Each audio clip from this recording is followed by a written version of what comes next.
بني الإسلام على خمسة أركان في الدين: صوم وصلاة وزكاة حج والشهادتين. شهادة أن لا إله إلا الله وأن محمد رسول الله، إقامة الصلاة، إيتاء الزكاة، وصوم رمضان وحج البيت من استطاع إليه سبيلا. شهادة أن لا إله إلا الله وأن محمد رسول الله، لا أعبد في الكون إلا الله ورسولي للبشر هدى. بني الإسلام على خمسة أركان في الدين: صوم وصلاة وزكاة حج والشهادتين. وأكلم ربي خمسا: أطهر بدني بصلاة، بوضوئي، بركوعي، بخشوعي دوما ألقى. بني الإسلام على خمسة أركان في الدين: صوم وصلاة وزكاة حج والشهادتين.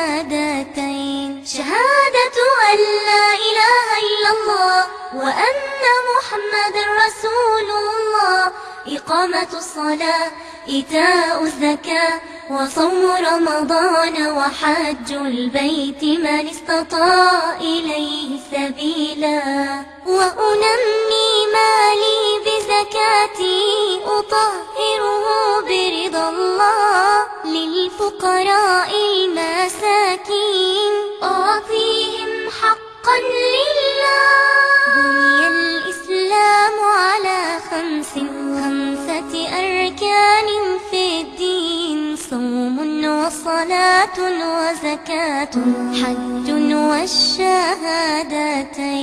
نفسي بالصوم أروضها، وبحب الله أصبرها، أتذكر إخواني الجوعى، وبجنة ربي أذكرها. بني الإسلام على خمسة أركان في الدين: صوم وصلاة وزكاة حج والشهادتين.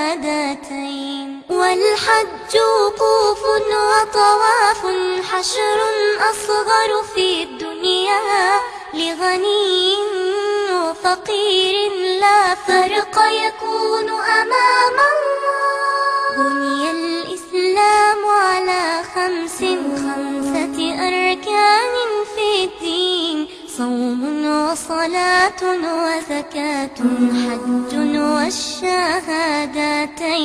شهادة أن لا إله إلا الله وأن محمد رسول الله، إقامة الصلاة، إيتاء الزكاة، وصوم رمضان وحج البيت من استطاع إليه سبيلا.